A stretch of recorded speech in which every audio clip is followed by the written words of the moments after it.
Shalom Pak, perkenalkan nama saya Melin Siregar dengan NIM 240104029. Di sini saya akan mempresentasikan materi-materi yang telah Bapak sampaikan kepada kami mulai dari pertemuan 2 sampai dengan pertemuan 7. Di mana saya akan memulai dengan pertemuan yang kedua, yaitu di mana topik pembahasannya yaitu pengertian teori, tujuan teori, manfaat teori, dan kriteria teori yang bagus. Yang pertama yaitu pengertian teori. Ini adalah definisi atau konsep dasar dari teori. Teori adalah fondasi dari pemikiran ilmiah dan kerangka kerja untuk memahami fenomena. Tujuan teori ini yaitu mengacu pada apa yang ingin dicapai dengan adanya teori. Tujuan teori bisa untuk menjelaskan, memprediksi, atau mengontrol suatu fenomena. Manfaat teori ini yaitu kegunaan atau nilai praktis dari teori. Teori yang baik dapat membantu memecahkan masalah, membuat keputusan yang lebih baik, dan meningkatkan pemahaman kita tentang dunia. Kriteria teori yang bagus yaitu karakteristik yang membuat suatu teori dianggap berkualitas atau valid. Kriteria ini mencakup hal-hal seperti akurasi, konsistensi, cakupan yang luas, dan kemampuan untuk diuji. Teori didefinisikan sebagai pendapat yang didasarkan pada penelitian dan penemuan serta didukung oleh data dan argumentasi yang kuat. Definisi ini menekankan bahwa teori bukan sekedar spekulasi tetapi dibangun di atas dasar empiris dan logis. Teori hierarki kebutuhan manusia menurut Abraham Maslow 1943. Ini adalah teori yang dikembangkan oleh Abraham Maslow pada tahun 1943. Teori ini menggambarkan hierarki kebutuhan manusia, mulai dari kebutuhan fisiologis, dasar, hingga kebutuhan aktualisasi diri. Fisiologis itu kebutuhan dasar seperti makanan, minuman, tidur, dan pakaian. Yang rasa aman yaitu kebutuhan akan keamanan, keteraturan, dan stabilitas. Sedangkan sosial yaitu kebutuhan akan afeksi, relasi, dan keluarga. Dan penghargaan yaitu kebutuhan akan pencapaian, status, tanggung jawab, dan reputasi. Dan aktualisasi diri, kebutuhan untuk mengembangkan diri, memenuhi ideologi, dan mencapai potensi penuh. Yang berikutnya itu bagaimana kemunculan teori hierarki kebutuhan manusia. Teori ini muncul dari pengamatan Maslow terhadap perilaku monyet. Ia menyimpulkan bahwa ada beberapa kebutuhan yang lebih diutamakan daripada yang lain. Kebutuhan di tingkat yang lebih tinggi baru dapat dicapai setelah kebutuhan di tingkat yang lebih rendah terpenuhi. Teori mencakup konsep-konsep dan prinsip-prinsip. Konsep yaitu ide abstrak yang membentuk kesimpulan umum dari suatu kejadian atau pengalaman. Sedangkan prinsip yaitu asumsi yang bersumber dari hubungan antara konsep dan memiliki kebenaran. Prinsip adalah pernyataan fundamental atau kebenaran umum yang dijadikan pedoman untuk berpikir atau bertindak. Selanjutnya yaitu pertemuan ketiga, yaitu esensi sistem. Sistem didefinisikan sebagai kelompok bagian atau subsistem yang terorganisir dan saling berhubungan. Ini menekankan bahwa sistem bukan hanya kumpulan komponen, tetapi juga bagaimana komponen-komponen tersebut berinteraksi. Analogi dengan sistem pencernaan yaitu mulut, kerongkongan, lambung, usus halus, usus besar, anus, digunakan untuk mengilustrasikan bagaimana berbagai bagian bekerja bersama untuk mencapai tujuan tertentu atau mencerna makanan.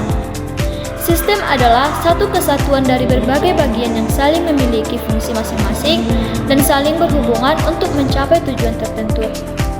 Karakteristik sistem yaitu yang pertama, memiliki komponen-komponen atau subsistem.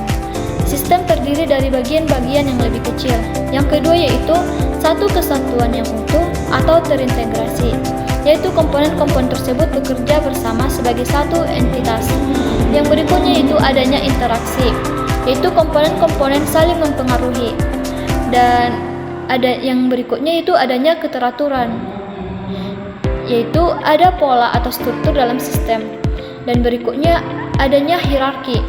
Komponen-komponen dapat diatur dalam tingkatan yang berbeda. Dan yang berikutnya itu saling ketergantungan. Komponen-komponen saling membutuhkan. Dan yang terakhir yaitu tujuan yang terpusat, yaitu sistem memiliki tujuan yang jelas. Adapun elemen-elemen sistem yang meliputi yang pertama yaitu input, sumber daya yang masuk ke dalam sistem. Dan yang kedua yaitu proses, transformasi masukan menjadi keluaran, dan output adalah hasil dari proses. Environment yaitu faktor-faktor eksternal yang mempengaruhi sistem. Dan kontrol yaitu mekanisme untuk mengatur sistem. Dan feedback, informasi tentang kinerja sistem yang digunakan untuk perbaikan. Dan boundaries yaitu garis yang memisahkan sistem dari lingkungannya. Dan yang terakhir yaitu aims, apa yang ingin dicapai oleh sistem. Tujuan utama sistem adalah untuk mengelola informasi, mengotomatiskan proses, dan menyediakan lingkungan yang efisiensi serta terintegrasi untuk berbagai kebutuhan. Manfaatnya termasuk peningkatan efisiensi dan produktivitas, pengambilan keputusan yang lebih baik dan akurat, serta kolaborasi yang lebih efektif antar departemen atau individu.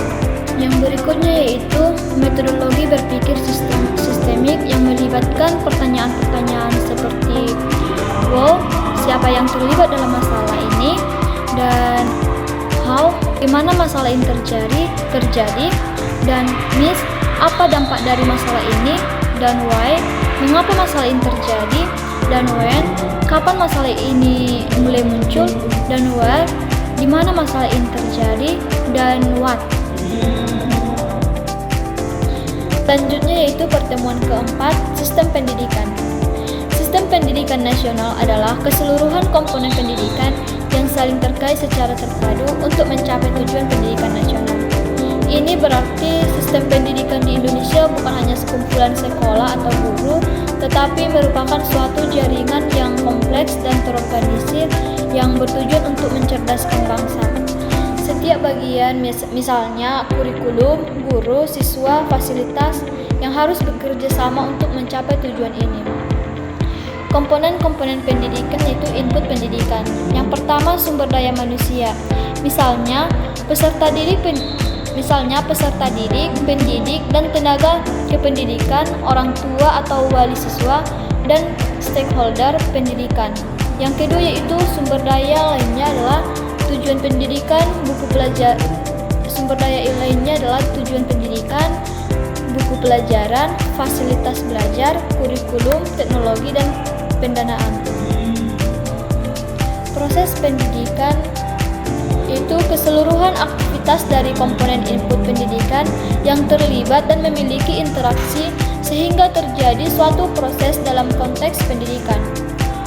Proses ini mencakup interaksi antara guru dan siswa, penggunaan kurikulum, pemanfaatan fasilitas, dan semua kegiatan yang mendukung pembelajaran. Output pendidikan, hasil yang dicapai dari suatu program pendidikan. Indikatornya yaitu angka lulusan SD, SMP, SMA, atau SMK. Output adalah hasil langsung dari proses pendidikan seperti jumlah siswa yang lulus dari berbagai jenjang pendidikan. Selanjutnya yaitu outcome. Outcome adalah dampak yang ditimbulkan dari suatu aktivitas tertentu. Outcome tujuan jangka pendek pada aspek pembelajaran yaitu terciptanya kualitas lulusan yang memiliki karakteristik. Yang pertama itu kesadaran, pengetahuan, attitude, skill, opini, aspirasi, dan motivasi. Outcome tujuan jangka menengah pada aspek kegiatan yaitu perilaku, praktek, penentu keputusan, dan aksi-aksi sosial di bidang pendidikan. Outcome di tujuan jangka panjang yaitu menekankan pada perubahan kondisi sosial, ekonomi, kependudukan, dan lingkungan dalam bidang pendidikan. Jenis-jenis pendidikan di Indonesia. Kelompok yang didasarkan pada kekhususan tujuan pendidikan suatu kesatuan pendidikan yang mencakup pendidikan umum, pendidikan kejuruan, pendidikan akademik, pendidikan profesi, pendidikan vokasi, pendidikan keagamaan, pendidikan khusus. Jalur pendidikan yaitu wahana yang dilalui peserta didik untuk mengembangkan potensi diri dalam satu proses pendidikan yang sesuai dengan tujuan pendidikan, yang mencakup jalur formal atau sekolah perguruan tinggi, jalur nonformal, kursus pelatihan, dan jalur informal yaitu pendidikan dalam keluarga, lingkungan. Selanjutnya yaitu pertemuan kelima, pengertian teori sistem. Teori sistem merupakan sekumpulan pernyataan yang disusun para ahli untuk memudahkan seseorang dalam mempelajari dan memahami sebuah sistem.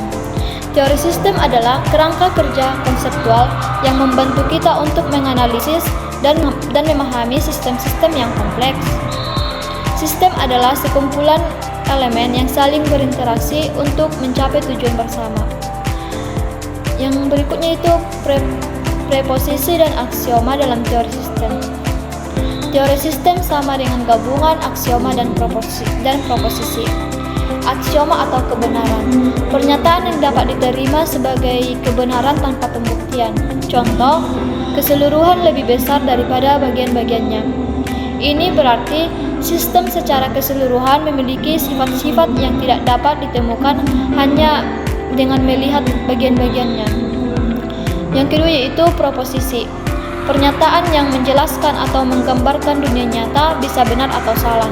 Contoh, jika hujan tanah akan basah. Proposisi ini dapat diuji kebenarannya. Yang berikutnya yaitu tentang aksioma dalam teori sistem. Yang pertama, sentralitas. Sistem terdiri dari dua pasang proposisi, kemunculan dan hierarki, komunikasi dan kontrol. Yang kedua yaitu kontekstual. Sistem dipengaruhi oleh keadaan dari faktor-faktor yang melingkupi sistem. Yang ketiga yaitu desain. Sistem direncanakan, dipakai, dan dikembangkan sesuai tujuan. Yang berikutnya itu tujuan. Sistem mencapai tujuan tertentu yang hendak dicapai. Yang berikutnya itu informasi. Sistem membuat, memiliki, mentransfer, dan memodifikasi informasi. Yang berikutnya yaitu operasional. Sistem berfungsi menghasilkan perilaku dan kinerja. Dan yang berikutnya itu kelangsungan hidup. Sistem mampu mendeteksi perubahan dalam lingkungan operasional untuk memastikan keberadaan yang berkelanjutan.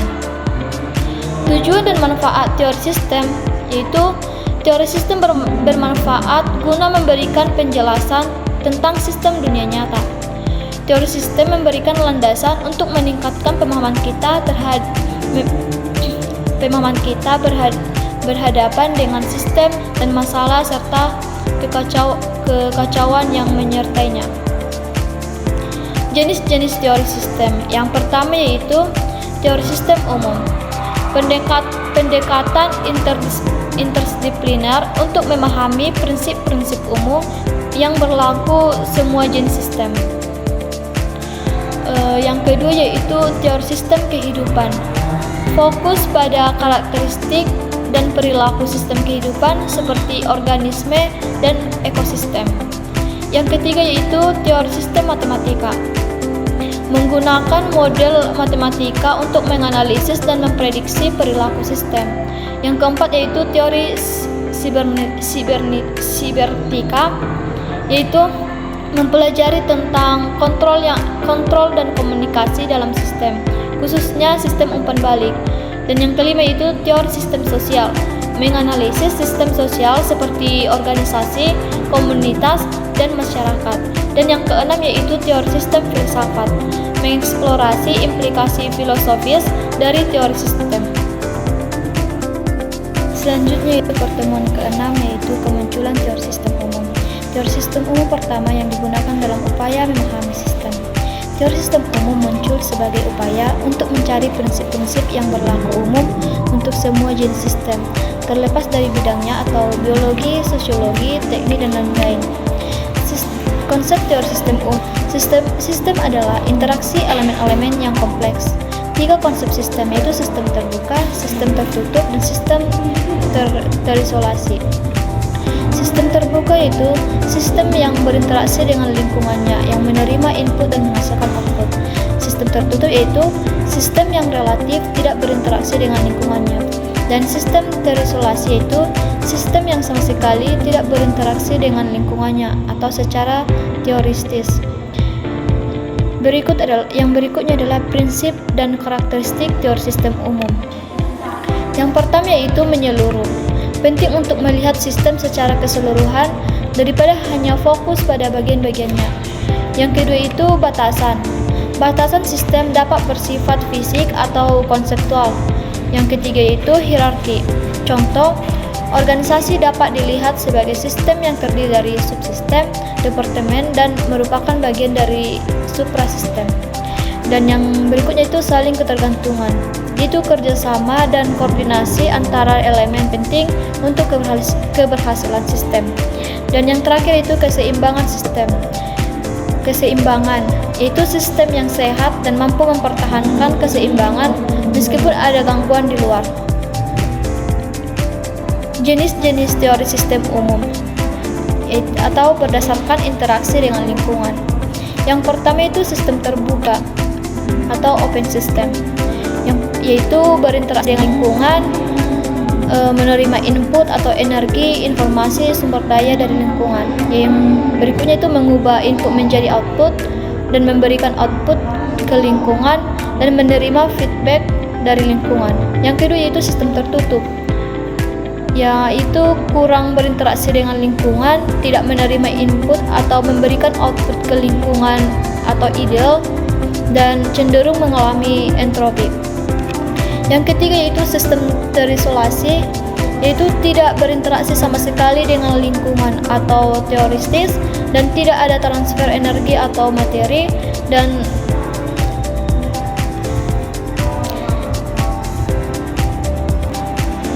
yang berikutnya yaitu implementasi sistem tertutup dan sistem terbuka. Sistem terbuka yaitu sebuah organisasi yang mengintegrasikan dirinya dengan lingkungan atau dengan lingkungan eksternalnya dan mencari ide-ide eksternal mengenai peningkatan produktivitas dan efisiensi. Contoh, sekolah yang berinteraksi dengan masyarakat, dunia usaha, dan pemerintah untuk meningkatkan kualitas pendidikan. Yang kedua yaitu sistem tertutup. Sebuah organisasi yang tidak begitu memperhatikan aspek lingkungan eksternal organisasi dan manajernya mencari ide-ide internal mengenai peningkatan produktivitas dan efisiensi. Contohnya yaitu organisasi yang sangat birokratis dan yang tidak mau menerima atau masukan dari luar.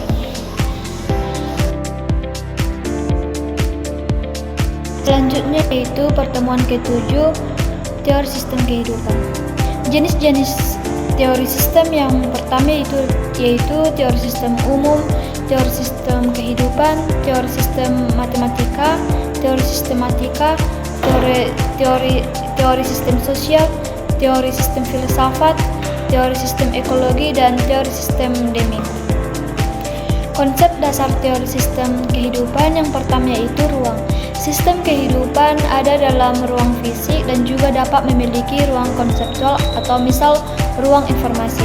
Yang kedua yaitu waktu. Sistem kehidupan berubah seiring waktu dan memiliki rentang waktu yang berbeda untuk yang berbeda. Yang ketiga yaitu materi. Sistem kehidupan terdiri dari materi yang terorganisir. Dan yang berikutnya yaitu energi. Sistem kehidupan yang membutuhkan energi untuk berfungsi dan mempertahankan diri. Dan yang terakhir yaitu informasi. Sistem kehidupan menggunakan informasi untuk mengatur diri sendiri, beradaptasi dengan lingkungan, dan berkomunikasi dengan sistem lain.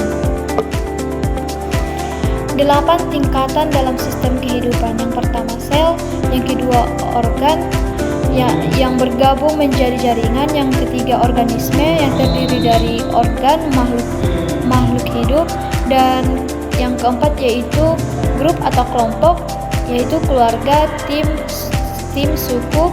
Yang kelima yaitu organisasi atau organisasi yang terdiri dari kelompok. Dan yang keenam yaitu community atau komunitas, yaitu sekelompok orang yang memiliki ras, agama, pekerjaan, dan lain-lain yang sama. Dan yang ketujuh yaitu masyarakat, itu sekelompok besar orang yang hidup bersama secara terorganisir. Dan yang terakhir yaitu supranasional, yaitu melibatkan lebih dari satu negara. Implementasi teori sistem kehidupan berdasarkan 8 tingkatan sistem kehidupan. Yang pertama sel, yang kedua organ, yang ketiga organisme atau contoh siswa, orang tua, guru, administrator, dan karyawan lain dari lembaga pendidikan. Yang keempat yaitu grup atau kelompok, contoh kelas di ruang kelas atau guru